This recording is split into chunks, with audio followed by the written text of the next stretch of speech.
mbokk yi ñu amaat mbégte ànd ak yéen ci jàkkaarloo bi gannaaw bu ñu leen ziar waa Louga it ak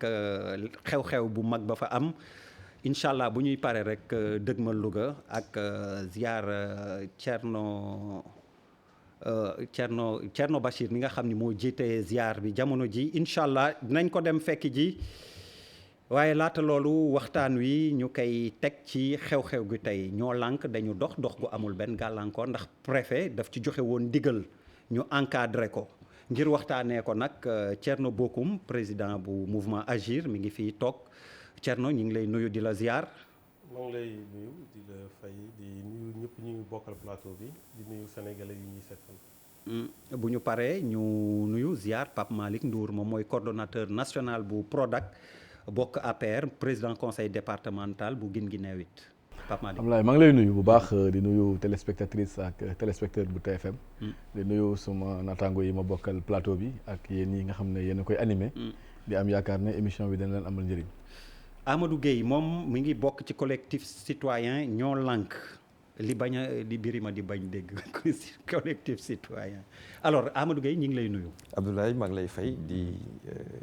nuyu tamit samay naataango yi ma toogal fii di nuyu téléspectateurs yi di leen remercier ci invitation bi ngeen ñu may pour ñu mën a wax ci hausse électricité bi nga xam ni tey moom moo taxoon ñu génn def marche. alors Malal yow duñ la présenter donc donte ci ñoo lànk nga bokk amul problème nañ dawal noonu kon directement. waxtaan wi ni mu ko waxee def ngeen marche boo xam ni amul coow ndax amoon na ndigalu préfet ndax li ngeen ci doon xaar am ngeen ko ci nit ñi wuyu si nañ leen comme niñ leen wuyu see ci bu njëkk ba ak ni mu ko wax rek li ngeen ci dëgmaloon yëpp ndax gis ngeen ko ci. waaw benn dañuy rafetlu ni préfet tey nangu li yoon dogal may jox ñu ko ñun citoyen ni am na droit marche saa yuñ ko buggee. te li koy may mu tere lenn la mooy mu wane ni amul ay policiers yu doy pour encadrer ñu ko. kon tey loolu ñu ngi koy rafetlu ndaxte li ñuy xaar ci préfet mooy mu respecter li nga xam ni teg nañ ko ci constitution. ak loi bi kooku mooy benn donc am nañ ci satisfaction. am nañ satisfaction tamit ci nit ñi wuyu si nañ ñëw nañu ndaxte nag démocratie dafa laaj soo d'accordul ci benn mesure bi nga xam ni gouvernement daf ko jël. nga bañ a rek ñaxtu toog sa kër da ngay génn wane sa bopp. te le 13 def nañ ko le 20 mënuñu ko woon def ndaxte gis ngeen ni marche boobu dañ ko réprimer woon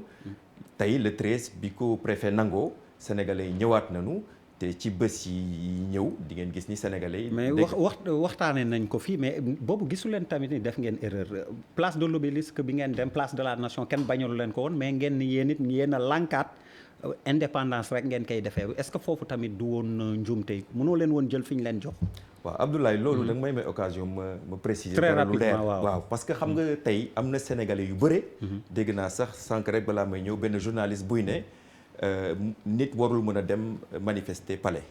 dama bëgg loolu ñu reeral ko définitivement parce que problème de droit la. sañ-sañ bi nit am ak bi mu amul loolu il faut que ñu d'accord ci mu leer ndaxte nag dama déggu sax le 31 décembre président bu muy wax ne amul benn dëkk bi nga xam ni war nga ñëw mën nañu marcher ci palais ma leeral ni. Cour suprême ak loi 7802 nee na amul benn bërëb bi nga xam ni citoyen sénégalais mënu fa def manifestation PDS yéen a ngi fàttaliku le 4 septembre 2018 dafa bëggoon def sit-in ñaxtu toogaay ci en face ministère intérieur ñu tere ko bi ñu demee Cour suprême dafa ne préfet bi yow yaa tooñ amoo sañ-sañ tere manifestation en face ministère intérieur te xam ngeen ministère intérieur bokk na ci bërëb yooyu nga xam ni arrêté Ousmane Ngom daf ko tudd. oui Cour suprême ne préfet yow amoo sañ-sañ tere manifestation politique bu la citoyen ñaan lu dul nga prouver ni amoo ay policiers yu leen mën a encadrer. kon loolu c'est très important ñu préciser ko. yow tey Abdoulaye Der soo bëggoon dem assemblée nationale manifester préfet amul droit interdire la lu dul mu wane ni moom amul ay policiers yu la mën encadrer. kon virtuellement. amul benn manifestation bi nga xam ni sénégalais waru ko mun a tenir donc c'est important ñu clarifier loolu ndaxte dama dégg président de la république nekk ci benn jumte bu rëy su jógee tey toog ñu gis ko mu toog ci siisu président de la république nga xam ni moom bokk na ci gardien de la constitution yëkkati ay kàddoom di wax sénégalais yi que Sénégal bi kenn mënu fi dox dem palais mën na nekk tout lieu public est ouvert à une manifestation ma leeral ko arrêté Cour suprême bi dafa ne encourt l'annulation. L'arrêté du préfet qui, pour interdire une marche, invoque des troubles à l'ordre public. kon préfet wax trouble à l'ordre public doyul pour mu interdire marche. que mu invoqué service névralgique comme place de l'indépendance. Cour suprême ak loi bi nee na ko doyul. que mu invoqué un jour ouvré wala une heure de pointe nee na ko doyul. que mu invoqué risque d'infiltration préfet Cour suprême nee na ko doyul. lan laa bëgg nga wax ma yow dañ lay fay pour nga encadrer trouble à l'ordre public. soo ma wanee ni mënoo ko encadrer ma may la nga interdire ko. loolu il faut ñu clarifier ko définitivement nekkul maa ko wax. Cour suprême la ak loi 7802 bi nga xam ne ça existe depuis 78. mooy ne préfet su buggee tere. des troubles à l'ordre public. il faut mu wane ni amul sañ-sañ pour encadrer. nga may ma kon damay foog ma interpeller ci kii nu mu tuddati tu vois déjà am na ko ci d'accord Pape Malick mais s'il te plaît avant yow. jusqu'à la fin c'est faux. foo ko teg. laajal député mu wax. mais moom lu wax yi c'est faux. am na réew mën waaw boo nee ma c'est faux tamit xam nga moom réew lañ naan le préfet mënul tere da nga xam yow nga dëkk réew nit souveraineté réew nga dëkk ko nit dëkk sécurité réew nit xamoo yi muy am nga ne ko amoo droit tere ni kenn def attroupement fii xanaa ko France am démocratie dañu tere les gilets jaunes pour sécurité bi pour ñu def marche ci Champs-Élysées yi nga gérer un pays yor sécurité réew yor sécurité réew mi nga ne citoyen bi mooy des fu mu def marche fu mu ko neex ban réew la fan la am ci àdduna bi xanaa bu kii wax bu nekkul nit ak ñi bu noppi yi sax di ko déglu war a xam ne loolu yorul maanaam nga def ci réew moo xam ne àdduna xam ni attentat yi partout ñuy dóor ay bomb ci àdduna partout nga ne préfet amul droit xool sécurité réew ay Cour suprême moo naan préfet amul droit bañ a. bon moom de ay article waaye non moom cité mais yow déggumal nga ni ma article sangam wala xam nga da nga naan quand même citoyen bu ne am nga droit marche l'opposition am na droit demander xeex pour ñu ko jox droit pour muy marche waaye yow mu yor réew mi amoo droit tere fu ma neex laa koy def loolu waxi dof la. alors Thierno yow la interpellé ne Pape Malick yow laa bëggoon jox mais ñu ni ma yow la jël à témoin ne la. nañ la laaj. maintenant am nga droit na xeex pour def marche c'est le minimum. dama d'accord effectivement que ni Cour suprême génn woon na arrêt pour dàq décision bu préfet jëloon pour interdire marche boobu nga xamante ne waroon nañ ko def en face ministre de l'intérieur. motivation yi préfet yi yàgg na am c'est les mêmes motivations say xool mais ndeer li ñu war a comprendre mooy action yu mel nii décision yu mel noonu ak kawe bu mu kawe du préfet moo koy jël xam nga il faut que mbir yi mu leer parfois dañuy bëgg a mettre le préfet entre moom ak autorité yuy décider yi ak population yi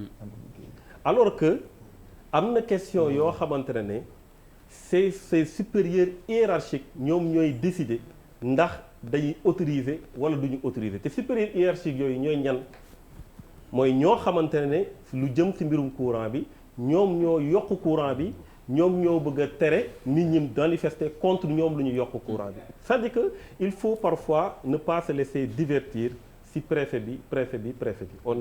on a beaucoup de respect pour les autorités administratives mais am na question yoo xamante ne comme ni ko Birima waxee c'est des questions éminemment dafa am importance boo xamante ne duñ ko yemale si décision préfet les autorités supérieures qui sont en même temps les autorités publiques qui se trouvent au niveau des sphères de décision qui prennent les décisions yu tax nit ñi di jug ñooñu en même temps ñoom ñoo teg décisions yi ba pare ne nit ñi duñu d'accord pour ñu mën a Pape Malick est-ce que tu es d'accord man d'accorduma ci ñaari position yooyu yëpp pour la bonne et simple raison que préfet moom la ñu jox attribution wu mu mën a tere wala nangu marche préfet kilifaam gouverneur la mosuma gis gouverneur buy tere wala buy nangu ay marche wala dara donc Thierno li mu wax nii moi je pense que préfet yi ils sont suffisamment responsables ay kilifa lu ñu aussi politique ñu dañ leen war a jox respect dañoo am respect bu ñu am donc préfet su ñu nee marche am na am déet man jàpp naa bokk naa ci Sénégalais yi gëm ne préfet yi ñoom ñooy attribuer wala ñu bañ a attribuer li nga xam ne bëgg naa ko contribuer ci moom li mu wax loi moo ne circulation des personnes et des biens demal autoroute à péage nga ne da ngay circuler te doo fay te foofu pourtant territoire Sénégal la bokk mais dañ ko réglementé ministère infrastructure moo ko réglementé wax ne conditions yi nga fiy jaare dama ne soo demee ci mbedd bi da ngay gis ñu def sens interdit ne oto yi duñu fa jaar parce que pour des raisons de sécurité pour des raisons d'organisation de la fluidité des personnes et des biens loolu la yoon wane ne duñu fa jaar loolu moo am barki démb fii suñu taxawee nag ne fii duñ ci marché c'est vrai loi bi wax na ne nit ñi nañu dem fu leen neex nañu marché mais conditions yi dañ ko war a respecter te loolu la préfet def préfet su waxee ne bu leen marche da ngeen ko war a respecter comme ni ngeen defee tey et puis beneen bi nga xam ne foofu laa bëgg daanale mooy parce que du ma ci sori mooy yéen def ngeen marche jàmm am na encadré nañ ko donc soo xoolee donc tey génne nañ tuuma ne état bi dafa nekk ne taxaw ne kenn du fi marche tey tuuma bi génn na yaakaar naa nag war ngeen ci inspiré wu nag tey su fekkee marche rek moo leen tax a jóg comme que yéen ak état bi amoo leen problème mu marche ak doo leen marche problème mu foo leen koy defee ngeen am war ngeen ci profité tey su fekkee ne sincèrement intérêt Sénégal moo tax ngeen def ngeen di bugg di yem foofu di marché fi ngeen marché tey te jàmm am salaam am maintenant nag ñu tere leen fenn ngeen ne da ngeen fa dem par la force ñu réprimer leen ngeen taxaw ne way dañuy jaay doole dañuy def loolu yaakaar naa nekkul jëfu responsable. alors bu dee dafa am ku bëgg contribuer rapidement ci point boobu balaa ñuy parce que c'est pas le principal aussi opposition Birima opposition bi très rapidement parle de l'opposition c'est pas société dans l'opposition la opposition bi dañuy gënul intelligent nit ñi heure bu bëggee marche nañ der ñi heure bu bëggee marche nañ bu ñu jékkul rek la ñuy créé boucan pour bugguñ te ñoom ñooy pousse pour ñu tere leen ko na nga seetlu li ma leen pour lan dama ni heure bu leen wóoree ni xam nga heure bu leen wóoree tey bu ñu manifester nit ñi nañ ñëw teg nañ ko ci yoon décor def marche nañ mais bu ñu ko bëggee dolli doo raa ko mu leer na tey du dox ñooy créé provocation bi pour ñu tere leen ko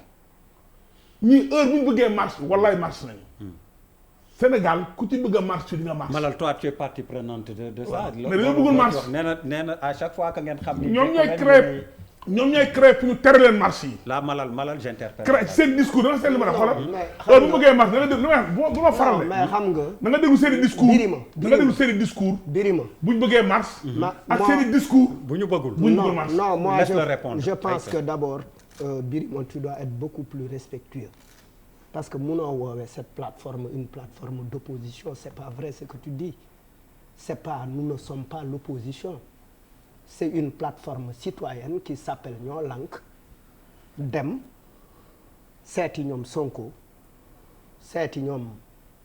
on a essayé de rencontrer Idrissa Seck moom lañ ci jotul on est allé voir Wade on est allé voir les autres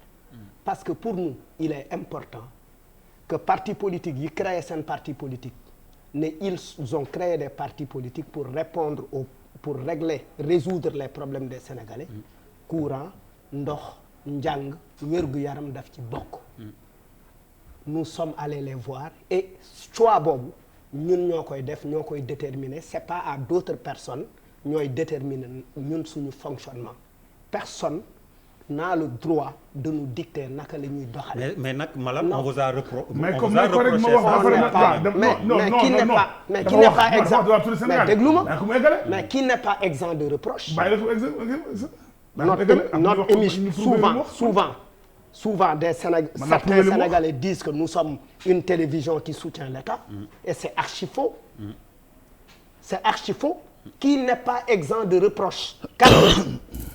kan ma bëgg ñu delluwaat quand il waa nu mu tuddati. Pape Malick Ndour bu évoqué ni way autoroute à péage dafa am ay et cetera mais ñun bu ñuy décider di marche dañuy tànn des lieux symboliques la place de l'obélisque mooy fan. la place de la nation oui. La place de la nation oui. Ça s'appelle. Place de l'indépendance mooy lan moo nekkoon place Protet. Les porteurs de pancartes fa lañ doon taxaw c'est symbolique ñoom Guy Marius Sagna fan lañ leen jàppee palais biñ leen jàppee palais pour nous la meilleure façon d'agiter le système c'était proposer une marche à la place de l'indépendance loolu am nañ ci droit ñoo koy déterminer ñoom moom suñu collectif c'est pas à d'autres personnes de nous dicter yan choix la ñuy def non du keneen moo ñu war a dicter choix yi nga xamante ne moom la ñu war a def maintenant ku mu neex bu nit ñi yëngoo nga ne non ay politiciens la ñu c'est des opposants c'est des perturbateurs c'est des amuseurs publics ku mu neex mun nga waxe noonu mais je pense que ñi nekk ci plateforme bi c'est des gens très responsables pour man on est en démocratie yu demee noonu dañu war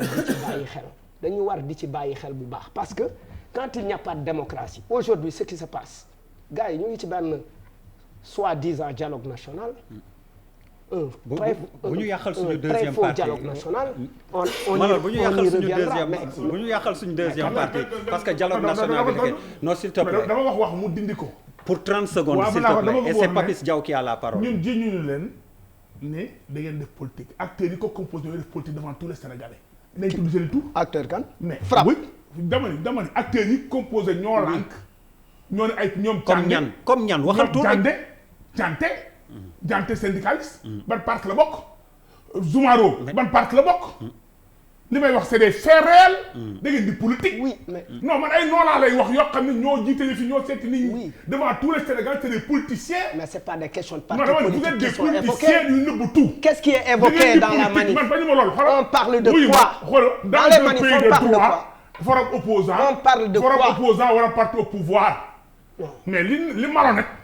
mooy ngay def politique ñëpp xam la nga far fenn Guy Marius Sagna bi ngay wax mais il est dans le parti de Sonko. Oui. nga ne activiste ngeen ko tuddee. non il a. activiste ngeen ko tuddee. coalition. dama ne bu ma nee yow est-ce que coalition APR nga bokk. APR nga bokk. oui damay politique bokkoo APR. waaw dama foo neex laa bokk. mais damay politique damay foo neex laa bokk. bañu ma ko. coalition yow yaa bañ li nga doon. dafa non yow yaa bañ li nga doon. dafa bokk ci ma ay coalition. tur laa lay tudd vous êtes des politiciens. allez merci yéen ñaar ñëpp. Thierno bokku politicien la du activiste. yow politicien nga du activiste. c'est pas vrai ce que tu dis. Papis le débat est vraiment lancé et puis gis nga orientation bi mu jël. mooy ni yow entre activisme finalement mouvement société civile wala citoyen et politique. il faut lu ñëwaat ci base bi. parce que je pense que la question centrale. c'est la marche. oui mais marche bi effectivement. mais man ak naka lañ dem ba yegg ci marche bi sur deux aspects. déjà marche bi xam nga bu ñu nekkee dans une émission comme celle-là et que à chaque fois le constat mooy ngay gis ne que la marche soit un sujet. dans un pays de démocratie c'est ça l'anormalité en fait. c'est ça l'anormalité. je disais il y a quelques jours état bi def benn pas en avant def benn pas en arrière c'est par rapport à autoriser ou pas c'est selon les contextes ou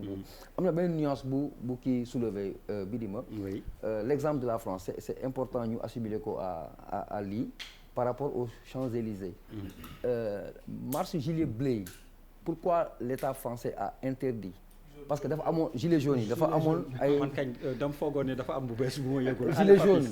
gilet jaune yi c'est que dafa amoon ay casse dafa amoon ce qu'on appelle des casseurs. la marche a commencé elle était autorisée systématiquement à un moment mu am ay casseurs. donc par rapport à ces casses par sécurité ñu verrouillé Champs-Élysées. on leur a demandé de s'organiser autrement. donc c'est pas lié li ma bëgg wax mooy. ñun dañoo waroon si c'est ça la vérité li ma bëggoon wax mooy dañu waroon dépasser ces histoires de marche c'est que warul sax nekk une émission on dit que sondage yi disent que nous sommes la première émission de ce pays. une première émission de ce pays qui revient régulièrement sur des questions mais élémentaires de démocratie de marche. c'est une façon de dire que on est dans l'anormalité dañu war a dépasser ay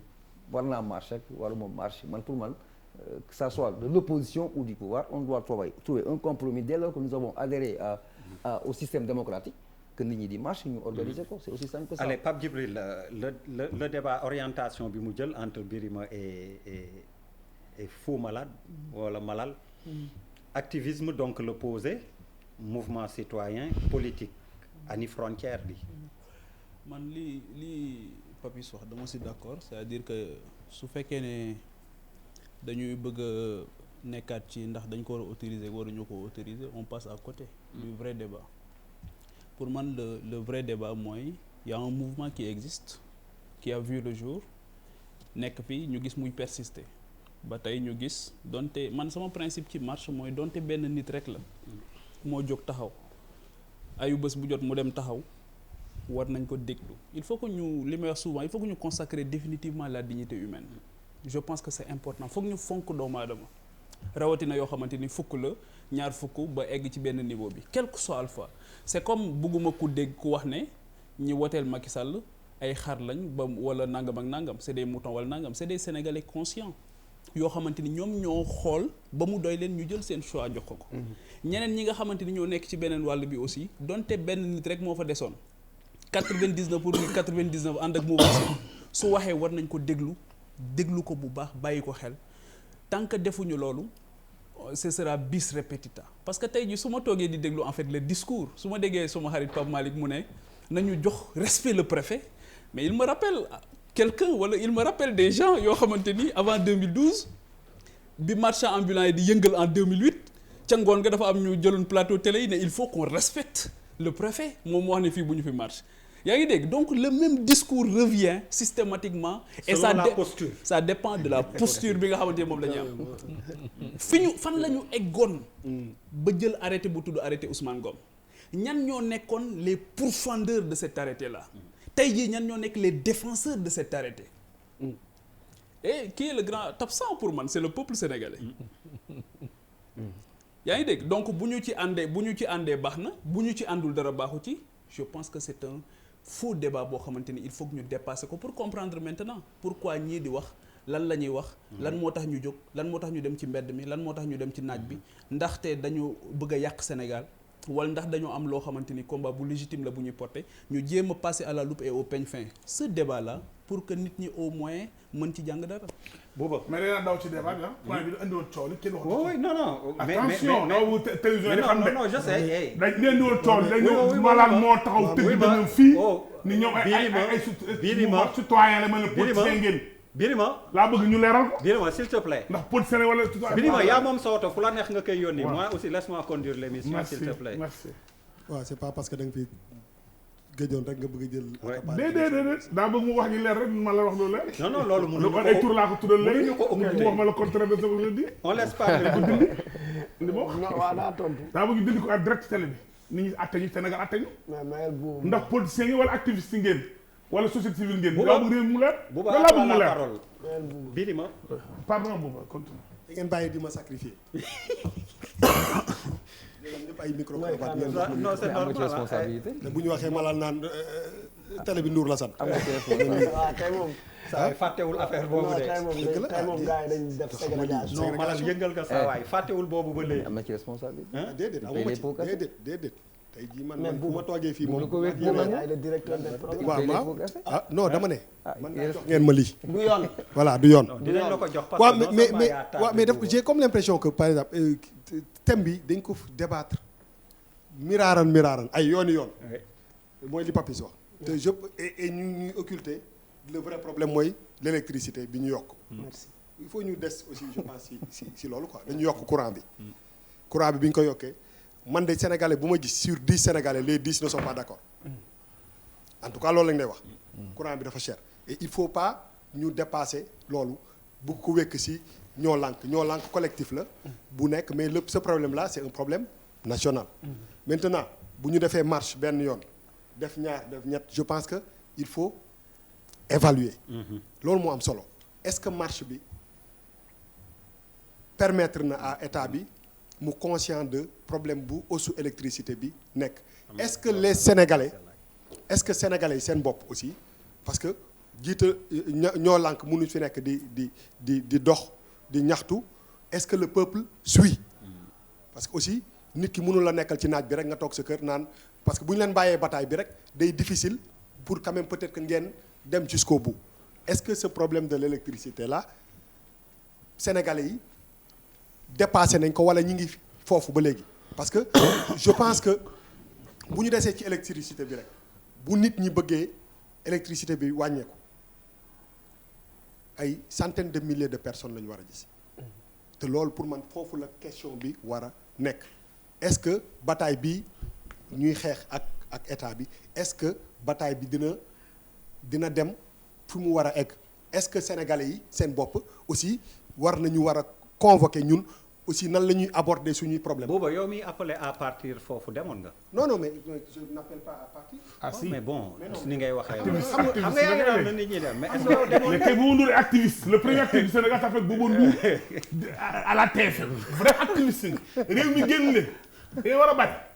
tu es un vrai activiste. xam nga ma doo ma bàyyi c'est la vérité activiste la. oui ma doo ma bàyyi rek. c'est la vérité. non parce que activiste bu xam nga nit bu làqatu ci ginnaaw ordinateur am këram fëre. di bind di déformer sama ay propos su ko defee mënuma ko gis mënuma ko xam ma bàyyi kook yàlla mais ñi may booleeg plateau bi ñi may dokk plateau nga xam ne su ma yootoo jot leen bu leen dugal sama làmmiñ lu ma waxul man lu ma wax dama koy assumer. da nga activiste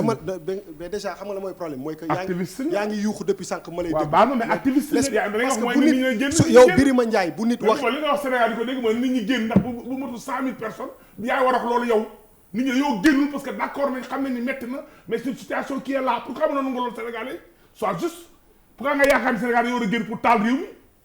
le Sénégal mën na bañ a génn parce que dafa jàpp ni métti na mais non si. waaw mais il n'a pas dit ça li ma soriwul xam nga man mi maa laaj activiste la wuy ma ne ko ndax dem nga bon voilà. activiste c'était une la boutade quoi. c'est ça la vérité. Tu peux continuer. Oui, il faut continuer. Birima s'il te plaît. je me léegi tu le laisses continuer. merci. on t'a laissé parler. ak mën a def diversion kii. non def ban diversion. s'il te plaît madame justement ne l'aide pas à faire cette diversion. moo tax Bouba a posé le micro calmement bàyyi ko mu wax. mun naa continuer s'il te plaît. continue.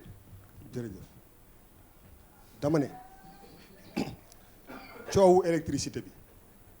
est-ce que waruñu nekk ci moment wu évaluation mooy que boo nekkee ci dara di ko dox pendant des mois nga seet est-ce que le peuple te suit ou pas nga doog a xam fi nga jëm est-ce que le peuple a épousé cette bataille-là en fait d'une façon d'une manière concrète xawma fan ngeen jëlee seen ay truc man seen ay li ngeen di insinuer mi resuma ko faalewuma ko sama yoon nekku si li ngeen di wax yéen ñaar ñëpp moi je dis ce que je pense dama ne tey jii nii waxu élec parce que en réalité autorisation préfet bi buñ ko bëggee jël rek def ko thème mu émission bi am na ñu muy peut-être que ñu mu neex ci yéen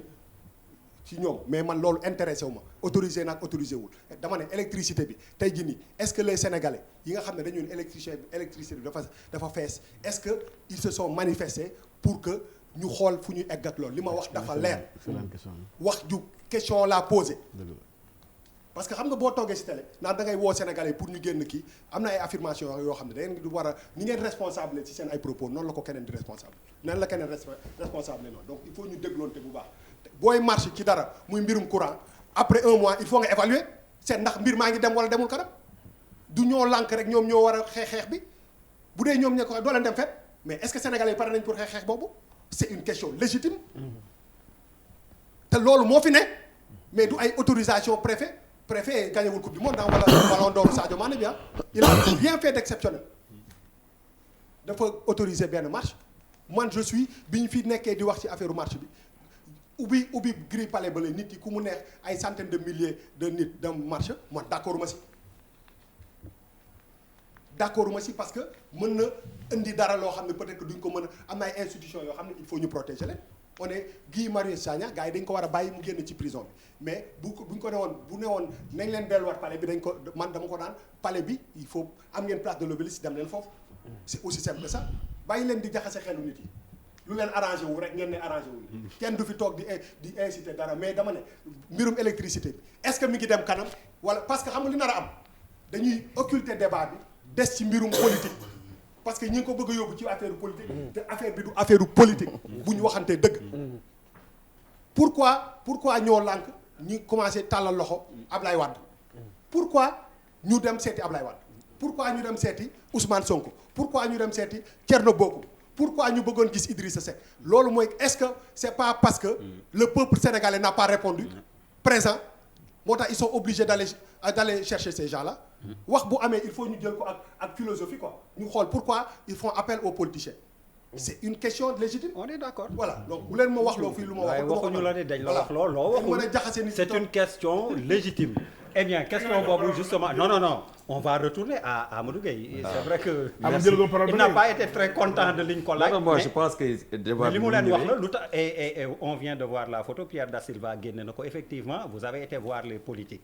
est-ce que du li Bouba wax la tamit. voilà c'est des questions légitimes. et Birima aussi le dit autrement peut-être. parfaitement c'est des questions légitimes. moo tax peut-être baax na ma recadrer un peu. collectif citoyen ñoo lànk. lan mooy objectif. Bouba nee na ngeen bàyyi loolu. non c'est-à-dire Birima nee na ngeen bàyyi nee na politicien ngeen. waaw loolu mun nañ ko may tamit. nit boo gis mun nga ko qualifier. non ni mu koy gisee. dama ne yéen ñi ko composé. da ngeen a xam yéen ñëpp. waaw dama ne ku jël micro bi Birima attaqué la c'est pas possible. il faut nga bàyyi gars yi ñu wax. non il faut que toi aussi. comme tu fais Bouba yéen ñaar yéen a ko niroo. munoo monopoliser parole. da nga maa mere man dama la faale man dama la faale mais bàyyi gars yi wax émission bi moomuloo ko man dox nga parole ba léegi damaa doon il faut que tu arrêtes quand même jox nga parole ba léegi wuy ma Bouba vient de te faire li ko Malal defoon allez yéen ñaar ñëpp déglu leen waxatuma wuy ma yéen ñaar ñëpp déglu leen non dama leer non s'il te plaît s'il te plaît Amadou c'est toi qui as la parole yow yaa ñoo lànk ok collectif citoyen la ndaxte 35 organisations yi nga xam ni du ñu parti politique ñoo ko ŋànk numéro 1 donc moo tax ñu koy woy un collectif 35 organisations citoyennes yi nga xam ni du ñu parti politique ñoo ko ŋànk ak des personnalités indépendantes sànq tudd na des syndicalistes effectivement am na si donc ñooñu dañu am taxawaay ay syndicalistes am na des personnalités indépendantes donc c'est un collectif citoyen su nekkoon politique tamit am nañ sañ-sañ revendiquer ko. mais pour répondre à l'interrogation de Bouba est-ce que effectivement ni mu wax nit ñee ñëwul moo tax ngeen mujj. tourner ci lay ñëw nii ci lay ñëw nii ndaxte il faut ngeen comprendre lu tax ñu dem seeti acteurs politiques yi. demuñu seeti rek acteurs politiques yi dem nañ seeti syndicats yi FGTS CNTS ba Sutelec bi nga xam ni mooy syndicat wu Sénélec dem nañ seeti. Organisation économique UNACOIS Fédération générale des travailleurs lu tax parce que dañu ne électricité ñaari enjeu la ñu am benn bi mooy la hausse l'annulation de la hausse de l'électricité beneen bi mooy la libération de nos 3 camarades Guy Marius Sagna Ousmane Sarr ak Fallou Seck ñaar yooyu mooy objectif yi ñu ne sur l'électricité ndégam xeex bi nga xam ni ça concerne tous les Sénégalais il faut aller voir toutes les organisations yi nga xam ni elles sont représentatives des Sénégalais kooku c'est logique c'est une ligne de cohérence am na ñi nga xam ni c'est dans les syndicats c'est des travailleurs kon nañ dem seeti leen nañ dem seeti d'autres yi nga xam ni c'est des acteurs économiques qui sont impactés par l'électricité la fédération générale la fédération des boulangers parce que ñoom xam nga mënuñu yokk seen prix nu ñu leen neexee kon soo yokkee électricité bi forcément da ngay jouer sur seen marge bénéficiaire ñeneen ñi nga xam ni kenn tënku leen saa yu leen neex ñu yokk prix aujourd'hui am na ñu yokk prix bi moo tax hausse électricité bi du rek sa facture mooy yokk dina hausser tous les autres produits ñett ñu ne nan dem seeti parti politique yépp expliquer leen le sens de notre combat ak justification yu am parce que ñun jóguñu rek ne dañu contre hausse bi hausse kenn mënul ne rek man fu am hausse rek ma contre ko on parle d'une hausse injustifiée te là on a des arguments objectifs à présenter ñi ñuy dajal pour expliquer leen pourquoi hausse bi ce n'est pas justifié kooku su ñu ñëwul gis la expliquer la ko doo ko xam moo tax ñu dem gisi tous ces acteurs là te pareeguñu si on est en train de continuer il y avait même des discussions en notre sein pour dire mais est-ce que ñun dañu war a dem seeti Benno Bokk Yaakaar ndaxte ñoom tamit am na ay membres yu nekk APR yaa xam yaa faral Macky Sall mais tu es impacté par l'électricité dem nañ seeti médiateur def ko une saisine formelle présenter tous les arguments objectifs qui montrent que tey sénégalais mën nañ am sax une baisse des prix de l'électricité loolu bi ñu koy def encore une fois c'est pas juste les acteurs politiques peut-être nag effectivement il y a des figures fortes comme Abdoulaye Wade soo dajeek ñoom effectivement day focaliser loolu on comprend mais moo tax il faut que ñu leeral qu'on est en train de voir tous les acteurs organisés pour expliquer leen lu tax ñu jóg ci wàllu électricité ma daaneel ci beneen bi ci Guy Marius Sagna lu tax le lien avec loi bi ma doon indi ci marché yi xam nga Sénégal république la bi nga xam ni du dox ci opinion juge suy atte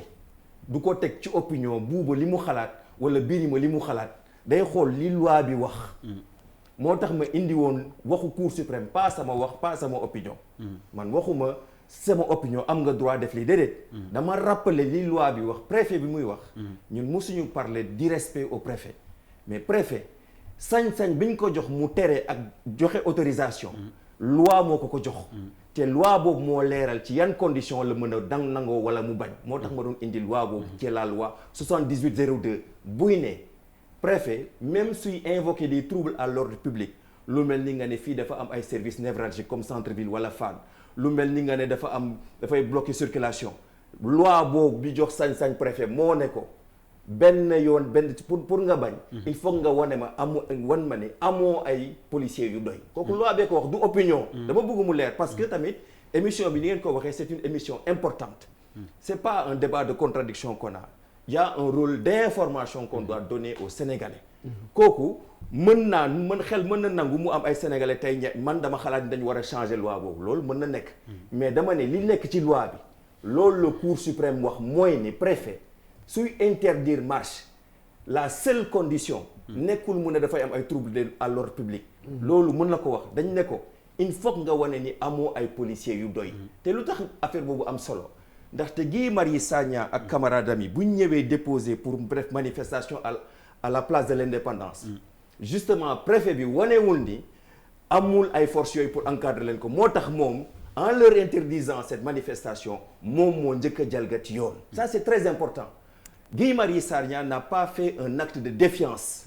dafa continuer pour appliquer disposition bi nga xam ni constitution moo ko may en l'article 8 et 10 ak loi boobu loolu c'est important ñu clarifier ko. man de personnellement ak ñi ñu àndal collectif citoyen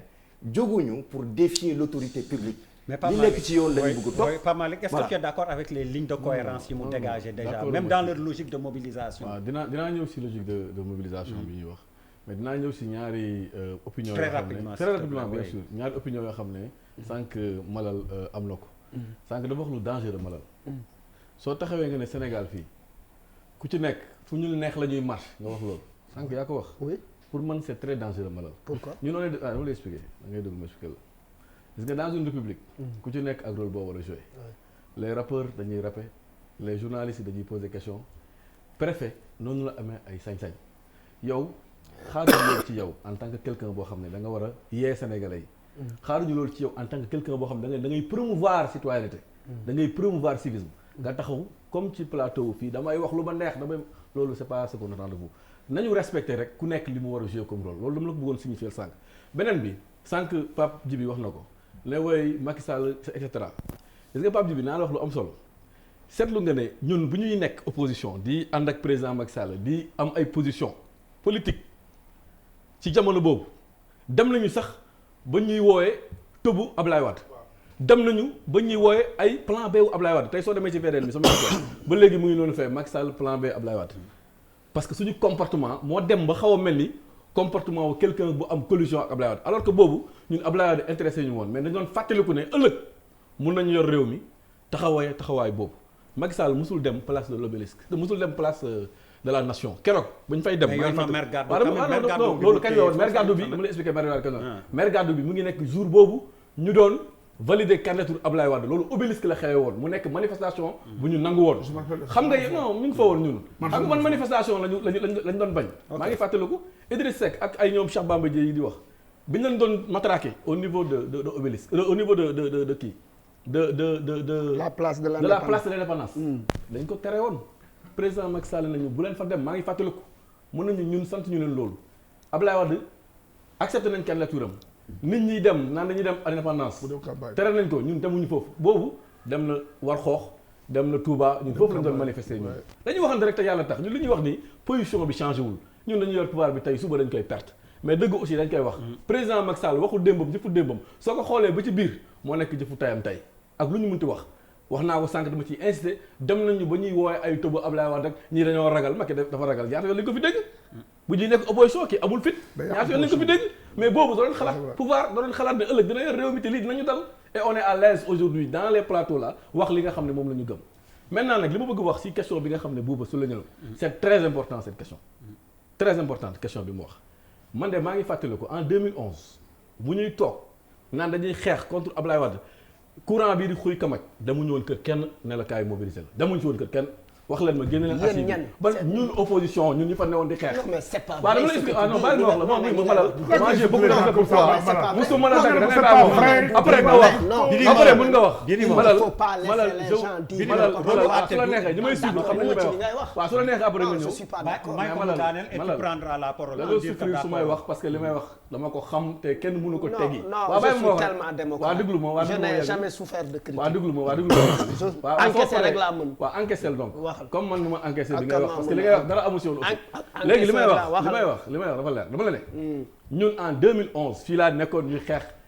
xuy kamaj demuñu kër kenn ne ko kaay yéen soo ma toogee mu naan boulangerie yi dem nañ si ñoom mel ni que boulangerie yi c'est des Maliens yoo xam ne xamuñ luy xew Sénégal boulangerie yi joo la gën a xam ne courant bi yokk nañ ko yéen yéen a leen di informé non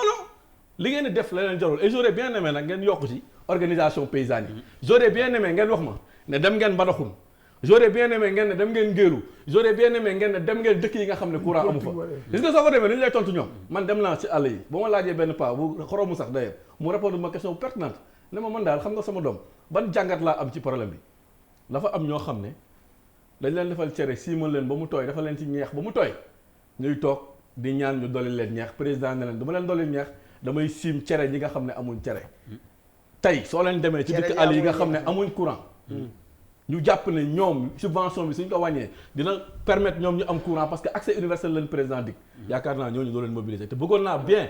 un jour waaw foofu lay daanele j'aurais bien aimé pour ñu gëm ne sénégalais yi ànd nañu ak li ngeen wax j'aurais bien aimé ngeen jël benn jour seen manifestation yi yóbbu ko ci ay dëkk yoo xam ne courant amu fa da ngeen xam ne li ngeen wax ne yéen la ngeen la koy wax mais nit ñi ànd ak président Macky Sall xam nañ lu tax ñu ànd ak ñoom parce que li muy def xam-xam la li muy def nangu nañ ko li muy def dëgg la parole à Thierno Bocoum ci donc logique ak cohérence bi nga xam ne Amadou Gueye évoqué na ko dans la logique de contestation augmentation électricité bi waaw xam nga je pense que mbirum yéen ni ñu leen jëlee en renfort quoi indi leen ceeg yooyu ak bon ni ko Bouba waxee réorienter un peu quoi xam nga d'abord ce qu'il faut comprendre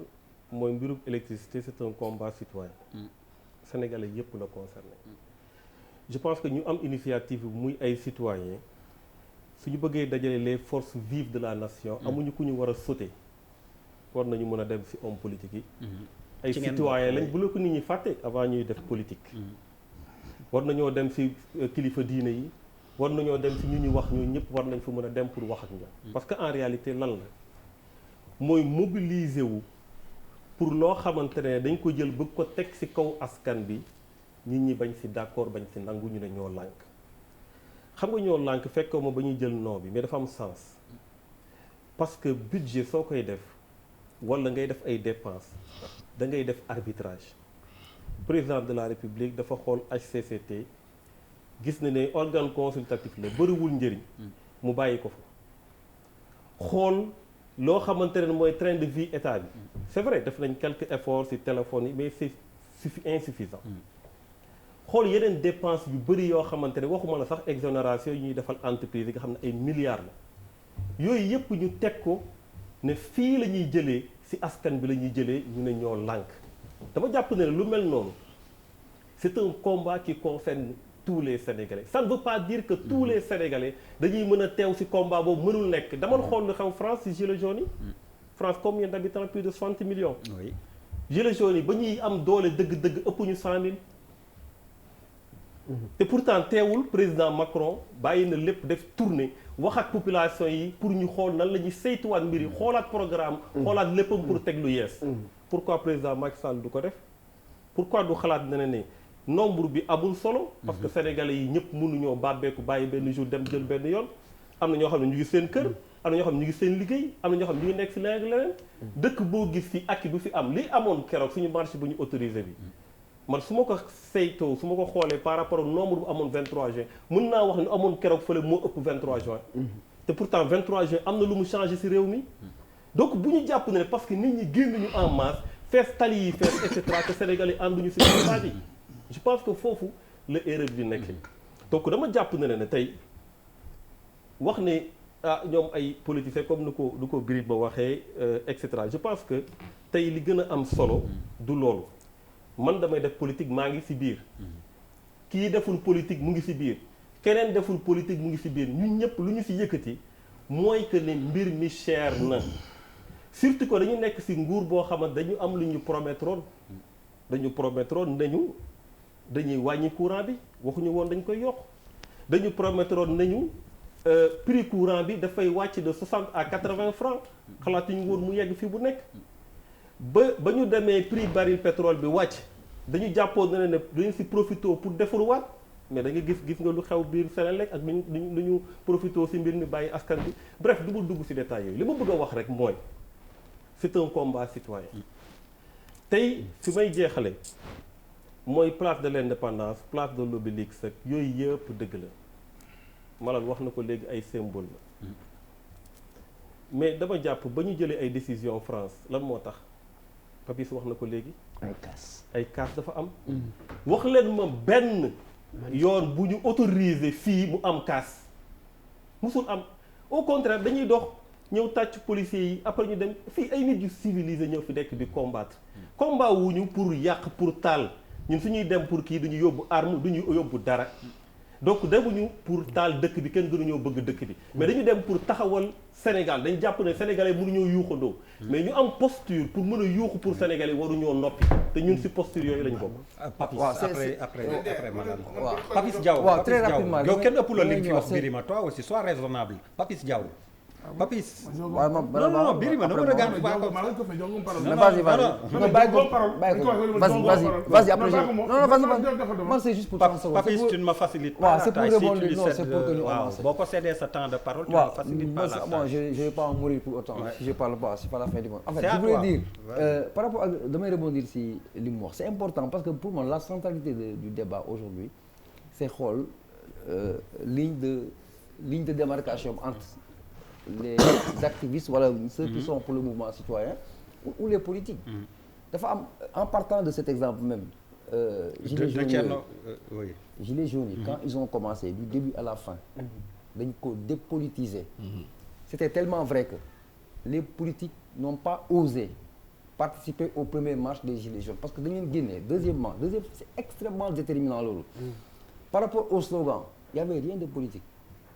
Tu sentais que ça c'est une manifestation totalement citoyenne. Ça a tellement inspiré les gens. Quand tu glisses pour sortir de la France, nga dem Venezuela, au Chili, c'était des questions politiques. C'est deux camps qui s'affrontent pour le pouvoir. C'est politique. Tu descends un peu, nga ñëw en Algérie, c'était exactement la copie conforme de ce qui s'est passé aux premières heures des Gilets jaunes. Il n'y a pas eu de slogan politique, c'est le drapeau national. Ça c'est citoyen. Or, ici, c'est pas le cas. Moo tax ma ne la centralité du débat aujourd'hui se situe à ce niveau pour qu'on fasse le distinguo entre politique, engagement citoyen et politique. li nga wax am na solo trop Papis mais boo ko waxoon beneen yoon jëm ko wax ci wolof.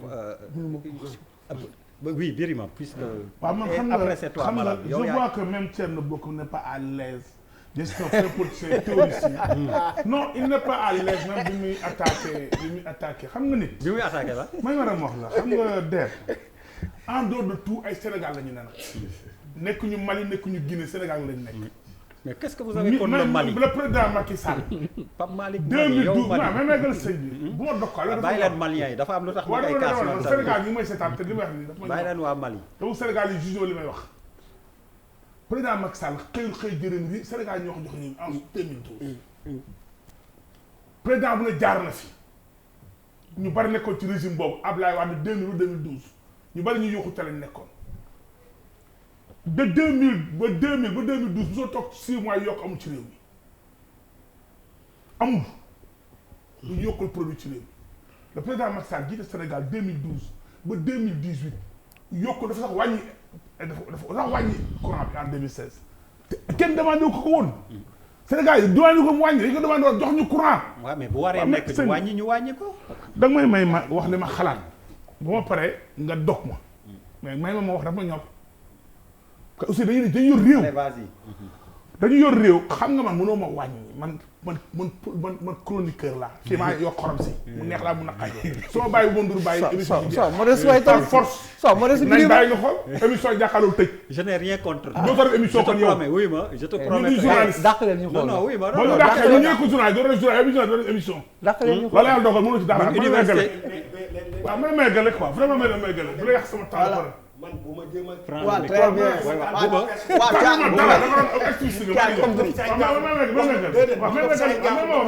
je suis pas ton ami. Je n'ai jamais dit que tu es mon ami. Tu n'es pas mon ami. Je n'ai jamais dit que tu es mon ami. jëlal sa micro. xam nga la moo metti ci li nga wax nii. Prends le micro. non voilà xam nga la moo metti ci li nga wax nii. sama rakk bi taxaw toog bële. ah ñu jox ko raaye bu rëy boobu ci année bi dama ne heureusement qu'il est là avec nous ah Pape Djibril léegi yow émission bi fooy def waxuma ñi nga xam ne ñoo ko sànq kii moom dama ko ci fooy def sama boy bee nga xam ne def nañu 15 ans ak sama mbër mi nekk sa wet fan nga leen def ci jàkkaarloo fan yoroo dara de bu fi waaw même gale donc le président Macky Sall man nga ko booleeg Sénégal yi tëfuñu fi ngeen toll pendant 7 ans lu ngeen jiñ ko lu ngeen wax ko tëj na fi nangam ñëw élection sénégalais wateel ko lu seen kàddu yi la Sénégal yi déglu c'est pas ça Sénégal dañoo mûr le président Macky Sall Sénégal yi kenn bëggul yokk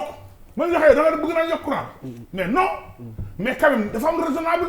dama le président Macky Sall bi yokk courant bi en 2007 kenn demandé ko yokk wàññi ko courant lañ ko laajoon dafa ñëw ñu bi muy jël réew ñu ko réew dañu bëgg mu am courant coupure yi ak délestage yi bëgg mu jeex mu jeexal ko ci réew mi devant tous les Sénégalais mu jeexal ko wàññi courant bi situation métti waatee mu yokk ko moom la gën a métti situation qui est là qu'on le gère vous voulez pas que pourquoi vous voulez accepter que les Sénégalais mën nañ ko nangul loolu accepter ko loolu ñu xool beneen plan fi mu ne nii ñu ngi liggéey ci plan boo xam ne pour wàccaat courant bi mais maintenant nag munoo bañ kii opposé wu moom à la kuréel mu am matière muy wut li nga mënul nangu li nga wax léegi Pape Sall bëgg li nga mënul nangu ñu bëgg a nax Sénégal làqatu ci politique ne mouvement citoyen la mouvement citoyen moomul ci réew mi deuxième tour élection la ñu mar ba léegi dañoo xiif dóor yi ñu leen dóoroon premier tour moom la ñu xiif di wër fuñ ko kamañee pour créer deuxième tour dans ce pays c'est pas des mouvements citoyens c'est ça la vérité c'est ça la vérité parce que ñi koy incarner c'est de grands politiciens c'est de très grands politiciens mais ngeen bëgg a jël Guy Marius Sagna bu tax ma doon daay Pastef waxee ko mais Guy Marius Sagna mais c'est un militant de Ousmane Sonko mais c'est la vérité toutes les batailles de Ousmane Sonko il a fait avec Guy Marius Sagna ngeen bëgg a jël mouvement citoyen bu doon gilet jaune yi ngay wax dañu ni politicien fa ñu ne dañu dàq Algérie dañoo dàq politiciens yi kon lu mouvement citoyen di wuti politique parce que politicien kenn bokku mënoo fexe ba mu jël micro bi naan la Macky Sall est le meilleur président du Sénégal te mu bëgg mu fa téye c'est un opposant de Macky Sall il voit les failles de Macky Sall mais le mouvement citoyen qui est là warul faral Thierno Bocoum warul faral Macky Sall askan la fa nekkal or boo ànd ak ñi nekkatoo askan la ngay politique c'est ça le problème da ngeen di politique réew dañ leen toppul da ngeen a bëgg créer deuxième tour deuxièmement mouvement citoyen day wane exemple boo nekkee un jeune da nga am noo mel bay dangay wane exemple Sénégal mënoo fexe ba ñun suñu réew ngeen nangul ñu saaga kilifa na fi am valeur loolu mënu am valeur ci réew mi ñi ñoo may seetaan télévision joxo micro bi taxaw di marche ci réew mi naan Macky Sall saay nga du seen cër c'est pas le Sénégalais ça c'est pas nous ñu dañuy wormaal suñuy kilifa mënu leen fee indi benn image bu bees mënu leen indi ci réew mi wax ju yaree di ko ju toll nii nit ñi di ko encaissé bu ngeen bëggee ñu topp leen da ngeen di yiw ni nit ñi waxu nit ko yiw critiquer Macky Sall dénoncer Macky Sall attaquer Macky Sall mais n'insultez pas parce que kilifa la moo jiite nii soyez correct je suis désolé. non moi je pense que loolu du ma si revenir at quoi parce que une production artistique une création artistique elle est substantiellement fondée sur la liberté man samay woy lu ma neex laa siy wax il y a beaucoup de gens qui me disent mais Malal yow lu la neex ngay wax ci say woy parce que un artiste est subversif loolu ay artistes ñoo ko def. mais yamoo ci woy bi plateau bi fii oui lu la neex non et je l'assume man sama côté subversif je l'assume maintenant je reviens à la référence au cere xam naa kii c'est parce que c'est un Saloum mu ne cere bu ñu siim ak kee soxla na cereem amagul siim dañ ko war a siim et il dit exactement que yokku électricité mënul impacter ku amul courant il utilise des produits yi nga xamante ne courant moo koy defar dina naan ndox mu sedd dina lekk jën bu ñu denc ci frigo non mais may ma tuuti mais il faut nga xam comprendre non élégance déglu ma quand même non sànq tu as demandé à ce que donc tu as bien reçu ma leçon alors oui mais déglu ko Pape Malick élégance républicaine s'il vous plaît donc loolu dafay baax donc ki amul courant dafay lekk jën dafay lekk mburu courant moo koy lakk donc moom bu ñu yokkee courant borom pour bi yëg ko yokk mburoom moom buy jëndi mburu daf ko yëg beneen affaire bi ci topp souvent ñu ne les gens sont allés voir les politiques parce que dañu bëgg mobilisation bi gën a rëy bii passé bi jiitu moo gën a mobiliser bi et puis on parle de cette mobilisation comme si aujourd'hui il y avait personne wan ñu image yi s'il te plaît wan ñu image yi s'il te plaît Pierre yaa ngi may signaler ni wan ñu deuxième image non s'il te plaît. non mais yow laay Malal yow laay c'est-à-dire il ne faut pas qu'on parle de cette mobilisation comme s'il y avait personne. deuxième partie jot na mais seetal ma image yi Malal laaj il y avait énormément de monde tungu ne du taw ñuy nataal. et puis les gens ne sont même pas ci on se mobilise ou on ne se mobilise pas. Pour revenir au cas de Guy Marius Sagna qui est allé effectivement tu dis que c'est un militant de Sonko. Il fait partie d'un mouvement bu tudd FRAPP. am nañu droit ñoom faire li nga doon laaj mi ngi nii. non wan ñu bi ñu taxawee. lii dox bi la rek wan ñu bi ñu taxawee wan ñu lépp affaire bi leer. affaire bi moom na leer rek. parce que quand même les caméras lii lan la non lii lan la. non dama ne la lii lan la. du dara. non je pose une question. du dara par rapport ak Dakar. non du ma la ko laaj xaaral ma laaj ko Pape Malick. Pape Malick ku am diine la. Pape Malick lii am na nit wala am. benn question laa la bëgg poser. non dama lay laaj. waaw man balaa ma laa tontu dinaa la poser benn question. en 2011 yéen Y'en a marre. da ngeen doon sax tere politiciens yi ñu yor micro. xaaral déglu ma déglu ma. oui mais lii yëfu Y'en a marre lii yëfu ñoo lànk la. ba léegi yow la rek yow je parle ci yow. oui sa opinion en 2011 mooy. su politiciens yi ñëwee bu fi kenn wax dàq leen politicien ba Macky bi mu ñëwee QG yaa naan dàq ñu ko non 2011 laa lay wax. oui mais dama la bëgg poser question bi déglu mais Pape Malick mais à la place de déglu ma question bi déglu ma mais Pape Malick manal déglu ma si question bi 2011 Ablaye Balma 2011 yéen a taxaw ne vraiment en une minute 2011 yéen a taxaw ne du ñu dem ci benn politicien 2011 yéen a ne suñu réunion suñu ko wootee politicien bu ñëw dàq leen bu mu wax man la qu'est-ce qui a changé en temps ba Sénégalais yaa ngi may suivre xam naa waa kon donc 2011 waaw yow am na diine parce que yaa ngi weddi li nga wax Sénégalais ma suivre xam na li may wax mais 2011 ah non mosoo leen ko wax 2011 qu'est-ce qui a changé Birima tey tu n'es pas à l'aise la jël parce que raccourci mais réponse mais du vouloir ta réponse qu'est-ce qui a changé la ma la a changé mais déglu ma rek qu'est-ce qui a changé mais dama bëgg nga déglu waaw luy changé lañ bëgg dama ne la 2011 ñun ak yéen ñoo doon nekk place de la nation ñuy jël micro di leen jox. loolu ñun la woon mais yéen. c'était pas vous. c'est pas vrai c'est pas vrai. bon ok c'est bon c'est bon. non beneen affaire s'il te plaît. Pas Malick à la question. Pas Malick mais en 2011. eh oh Birima yéen tamit. arrête de Pierre parler d'argent. s'il te plaît. Les gens ne sont pas des Pierre misérables. mais nit ñi duñu ay misérables. Pierre arrêtez d'évoquer des questions d'argent. Pierre micro Pape Malick arrêtez. micro Birima tu me les faire ni. man noppi naa comme que répondre ma rek ma noppi naa. c'est pas à l'aise avance. je suis pas le journaliste. c'est le journal répond à Pierre tu fermes leur micro ñoom ñaar. je te parle réponds à sa question. merci tu n'as pas besoin de répondre. dama ne la 2012 Macky Sall moom moo ñëw yéeg QG Y'en a marre yëkkati loxo gars yi def nii ànd ak gars yi donc ne dites pas qu'en 2012 man 2011 qu'en 2011 il y avait pas ça. Aïcha léegi si pour vous le terminer xoolal dites Pierre s'il te plaît tu laisses 3 micros ouverts Bougay Pape Djibril Bouba je termine avec ñu dem deuxième partie comme tu m'as dit Bouba à toi. en fait xam nga quand même ku nekk yaa 5 ans 6 ans am nga loo defoon parce que li ñu intéressé tey du lan la ñu defoon en 2012 li am solo ba am solo mooy man li ma doon xaar li ma yaakaar ni moom moo war a am mooy bu courant ñu yokk ko ay nit ànduñu si aujourd'hui si nit ñooñu dañu waroon di normalement toog ak ñi nga xam ne ñoo yokk courant bi wala état bi ñuy négocier di waxtaan pour trouver une solution man de loolu laay gis ci dëkk yi nga xam ne dafay am ay nit yuy ñaxtu état bi warul limité wu si autoriser marche kese parce que du loolu moom mooy régler le problème à la limite sax je pense que bu malal ne bële moo ëppoon nit bii c'est pas une bonne chose bii moo ëppoon nit bële moom moo gën a yenu maana si affaire buy yéeg loolu laa doon jéem a expliquer ma ne est-ce que en vous autorisant ngeen marcher est-ce que l'État n'est pas en train de stratégiquement gën a casser le mouvement man lu même bi am na Pape Djibril lu wax sax mu ne benn nit sax bu marché war nañ ko déglu li ñuy xaar ci état bu réfléchi des deux côtés mooy nit ñi toog teg